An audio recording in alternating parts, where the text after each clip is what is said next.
Okay, so welcome back to another Gibbs adventure, and today we're going to talk about skinning fisher. I'm going to try and pass on a few tips that I know that about handling fisher that should help you. Just to give you an example of the difference between a martin and a fisher, in my area that I trap I have both. So this is a male martin, it's good size, but you can see it's pretty small compared to a fisher here. So slightly different in handling fisher is the fact that you have to flesh the saddle off of them. If you don't get the saddle off them, there's always going to be there's that fatty membrane that stays under the saddle, and it can burn the hide. So really important that you flesh it. So follow along today as I skin a fisher. So like every animal I skin, the first thing I want to do is pass the brush on them. Give it a good combing.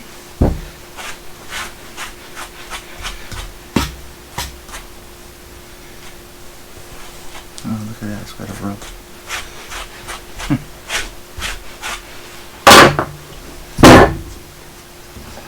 So when I start out, it's the same as when I do my martin. I take my knife in at the paw. Watch out for the claws on these guys.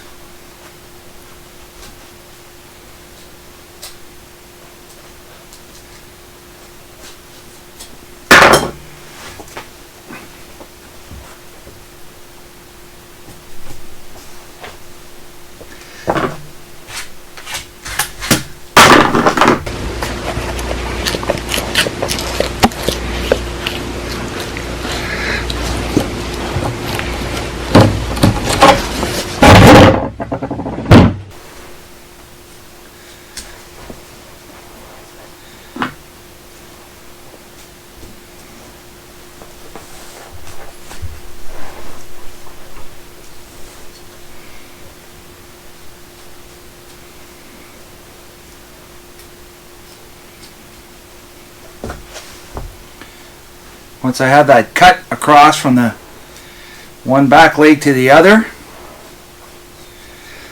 I start trying to get the skin off. Not quite as easy as skinning a martin, where you can kind of rip a lot of it or work it off with your fingers. With a fisher, it's quite a bit heavier an animal, and more difficult to do. I always like to have handy is a little bit of paper towel.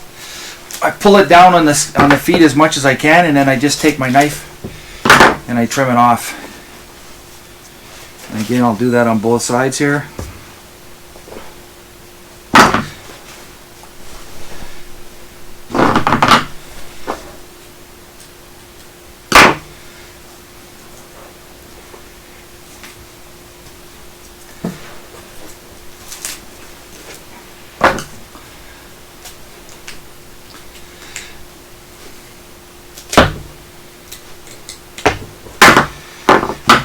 Interesting for me, I trapped for a number of years up north before I ever caught a fisher.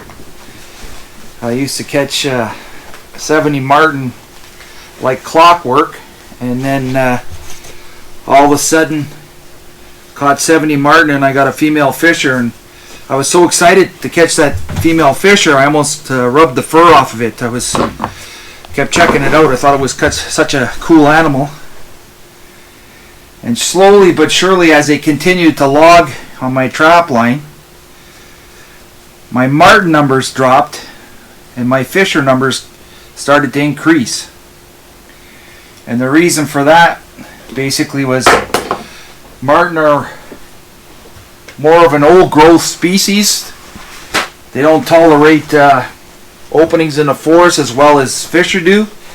And the other thing about fisher is that they're a really aggressive predator.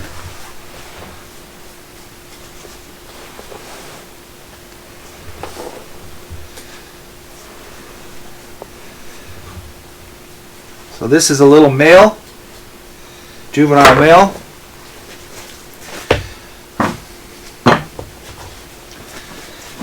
I like to use a little bit of paper towel like this because it allows me to flesh it, not flesh it, but get my fingers in and pull on it to get the hide to come off. Kind of a interesting animal, fisher. At one time, the population wasn't near as high as what it is now, and now fish are pretty well everywhere and very abundant. When I first started, fisher numbers were nowhere near what they are today. And when I started to catch fisher on my line, I started to have to make an adjustment from just being a martin trapper to a fisher trapper.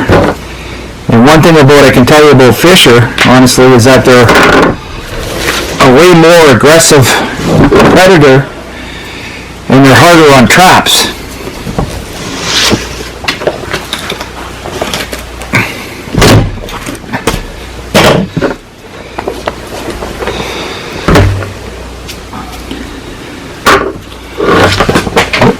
Good for the knife.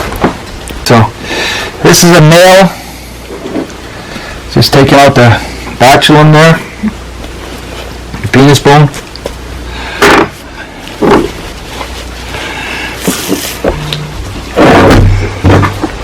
Get that out of my way. Another thing to kind of have your eyes always set out for when you're doing fisher is porcupine quills. They're a real predator on porcupines, and sometimes you're going to work on them and they'll be loaded up with quills. And I got a scar on my one finger there from stabbing myself one time with one, so it's not really what you want to do. Make sure you don't touch me. Try not to, Case. Don't you like the smell? Got a little bit of a smell, this guy, eh? A little stronger than the martin, eh? A lot stronger. So, true story for you. Just got to get a paper towel here. I was up in the Northwest Territories one time doing a workshop. And of course, I come from the boreal forest. And we hang everything to skin. Which is just our style of skinning, right? But when you get above the tree line, the trappers up there don't hang their catch like we do to skin it. They'll skin it off the back of their skidoo. They'll do kind of what I'm doing here. They don't particularly hang it in the same fashion that we do.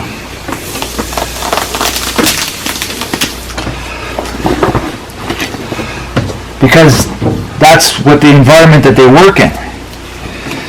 We're so used to just hanging it up to skin and carrying on, but in their world, that's not the same option. So I thought that was really interesting. It was kind of a lesson learned. You know, just there's always there's more than one way to skin a cat.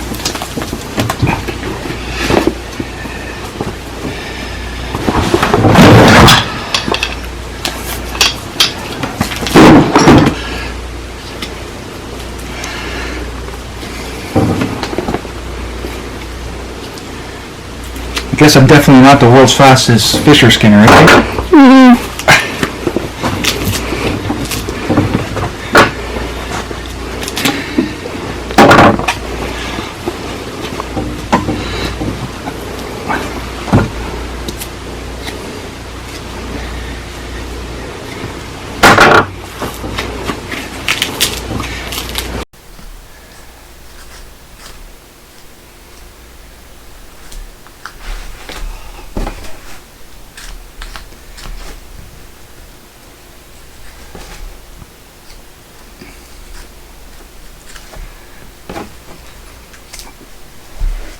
Rig.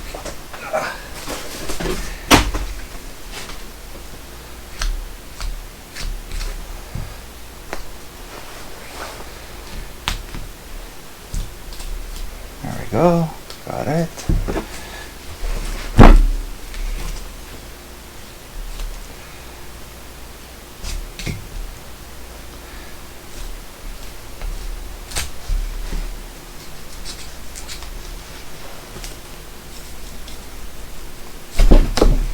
There you go, got it off.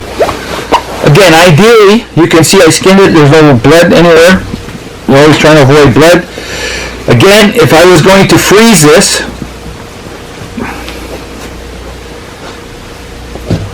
I would roll it up in a ball like so, fur out, put it in a double milk bag. So I'm not 100% sure if everybody knows what I mean when I say put it into two milk bags. In Canada, our milk comes in bags. They're pretty thick. I would put it in a bag like so, double bag it, push all the air out of it, tighten it up, take one of these little clips that come with the bags, and clip it off. Of course, it doesn't want to do it easily. And then what I'll do is I'll take a black marker and I'll write on the bag. So one fisher, and then the date. So today's February 6th, 2020. I write that on the bag, I put it in the freezer, and then when I start pulling out stuff when I'm working on it to put the fur up, I have an idea of what I'm pulling out of what's in the bag and what date it was put in there. Easy, 2 months, no problem in the bag. Longer than that, it'll start to freezer burn, so that's why I like to double bag them like that. So that's what I talk about milk bags. Our milk comes in bags instead of like in the US where it comes in cartons.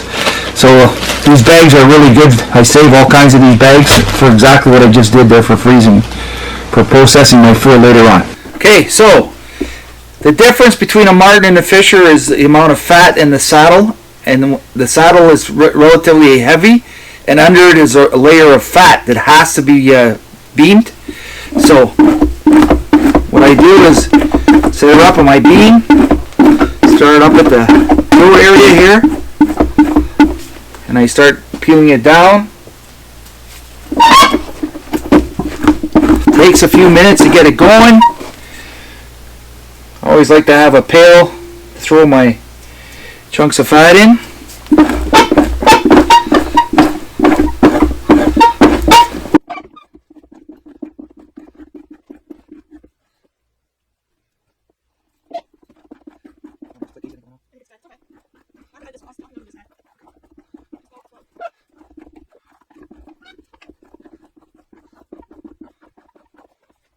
So as I get it going and it goes down, I'll bring it back up to where the legs are, hook it on a leg, pull it tight, and proceed to continue to flesh it.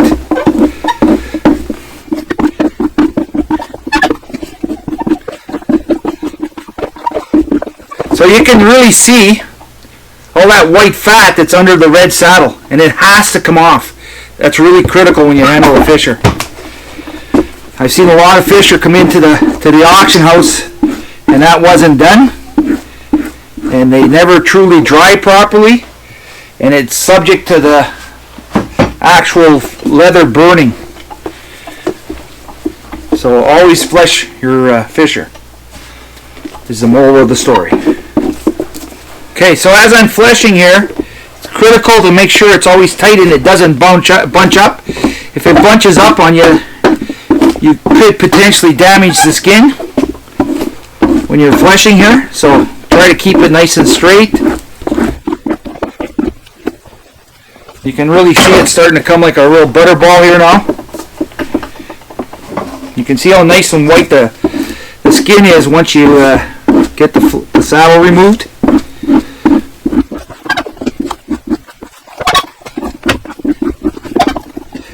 One nice thing about my fleshing beam is it actually rotates inside of the socket there, so I just keep spinning it around, moving it up, keeping it tight.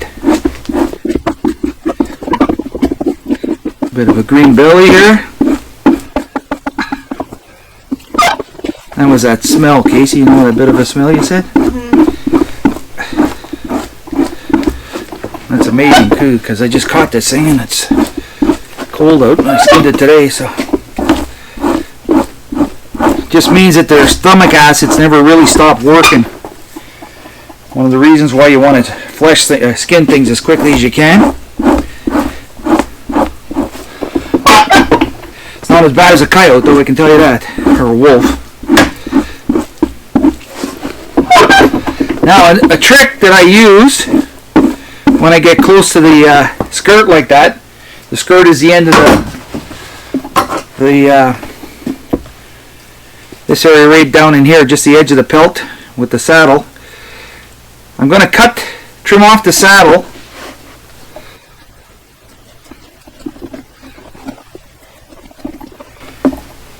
And then sawdust is your friend. So just some clean dry sawdust. And what that's going to help me do is stop the grease from getting into the fur at the edge of the saddle here. And I can just keep pushing this down like a sock. What's nice about using sawdust is that it actually helps you with the draw knife. It gets the draw knife to bite in better. You can go right around and quickly trim everything up. And don't be shy. You can throw a bit more on.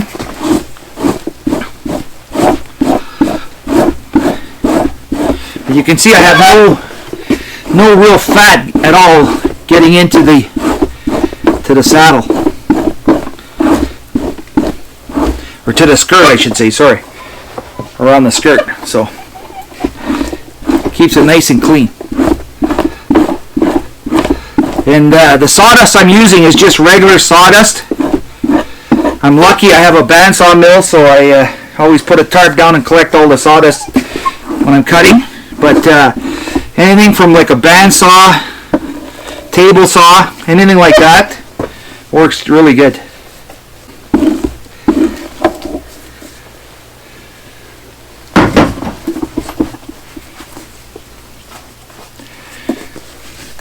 So there you go, it's nice and fleshed. Now it will dry properly when you put it on the forming board. Again, I always like to take the cartilage out of the nose. Oh man, that knife still.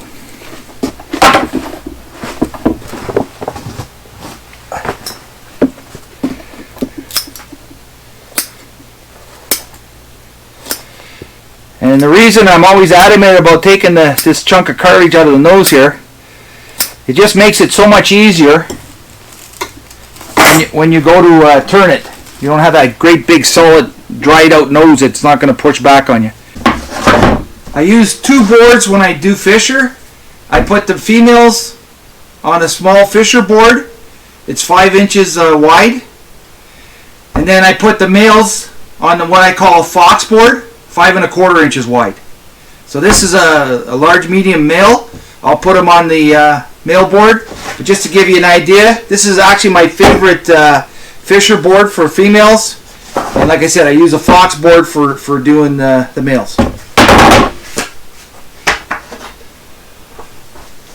Right away, when I put it on the board, I center it as best I can.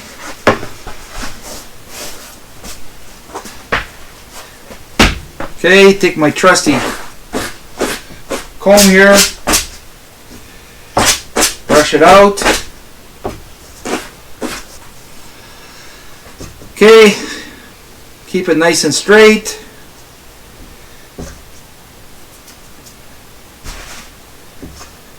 Line it up.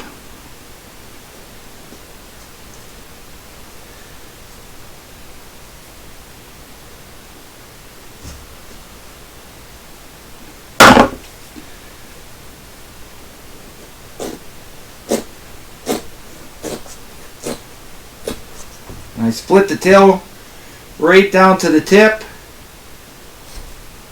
You want the tail to dry. If you don't split it to the tip, it doesn't dry properly. Sometimes the hair will fall out. Doesn't look good. Have a little bit of fat we want to clean up here. I like to use scissors. These are not your typical scissors you're going to find in the wife's sewing kit. They're heavy duty scissors available at most trap supply stores. All the good ones anyways. Okay, I always pin again for length right away. With a fisher, it's usually 6 pins. Try to keep both sides even on the line.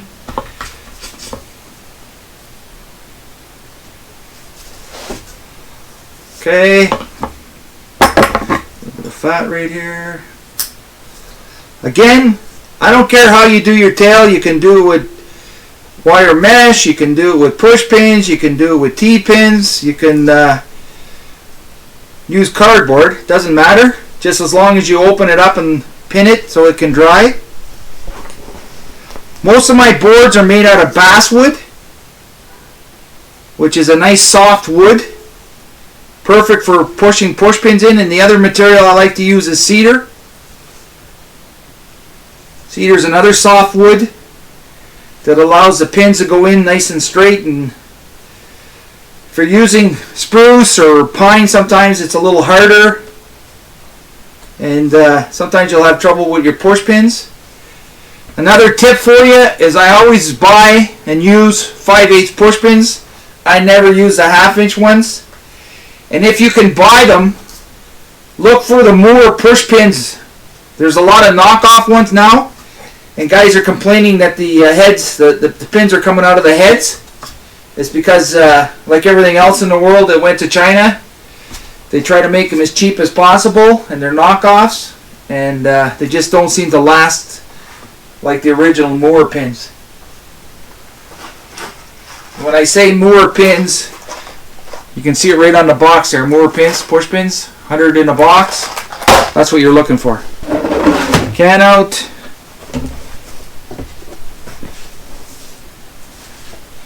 Okay, I never pull the legs so much for the length because it doesn't matter. It's not calculated in the pelt. I just pin it out flat and try to keep it even so that both legs match. You don't want to have one long and one short. It kind of looks a little odd. So you're looking for uniformity. Keep it even. Now, if you've seen my Martin video I just put out, you'll notice I don't use a belly wedge. I absolutely always use a belly wedge on 2 animals. Fisher being the number 1 and otter being the other one. The rest of them I don't use any belly wedges whatsoever. And I do belly wedges different than most guys. I feed them down from the top. So hence not really a belly wedge so much as it is a head wedge. And the reason for that is that when a pelt dries on the board, where it gets really tight is in the neck and the shoulder area. It's not the belly that gets... oh, I'm going to lose my little trimming right here. Guys ask me why I like to keep my legs a little longer. It's just my personal preference.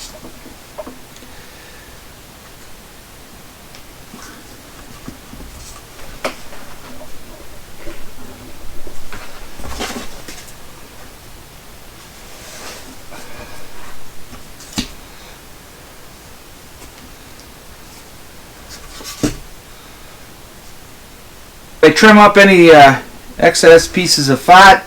The one thing I do again is lift up the lip. Boy, I got to sharpen this nice when I get done here. Cut that off. Always put a wedge in on a fisher. Again, I feed my wedges down from the top. Make sure they stay centered. And good to go. So you can see, the only thing I might do here, which I always forget to say, is I put a pin on the edge here just to keep the skirt nice and straight and equal. Just gives it a nice appearance, and away I go. My fisher is done. It's great. I can take my time, take a dull knife, and I can clean up all the sawdust that's on there, but it'll kind of fall off as it dries. The key to it is it's going to dry because I fleshed it. That's what's really important for a trapper to understand, is that you have to flesh your fisher to get that saddle off. because it'll never dry properly without breaking that saddle and scraping it. I always strongly recommend to use a wedge on a fisher and an otter, because those are two animals that are almost impossible to get off the board if you let them dry. So, and I feed it down from the top, because where it gets tight is in the shoulder area to come off the board, not down in the belly area. It's easy. I leave a couple inches out. A lot of times I'll drill a hole in my wedge here, especially on my otter, and then I have a little bit of a hook here, and I just slide it out really easy like that. With the fisher, not so bad. I can grab it with my hand and pull it out. It takes about 12 to 14 hours for a fisher to dry enough. Be careful you don't let them dry too much, because they're a real son of a guns to turn if they dry out. If they dry out too much, take a wet, damp cloth, wrap it up for a few minutes, let it absorb some moisture, and then you'll be able to turn it pretty easy. There you go. Fisher is sold fur out. He goes fur in to dry. In 12 hours or 16 hours or so, I'll turn it, and it'll be fur out, ready to go. Do it, and then you're going to turn it for me.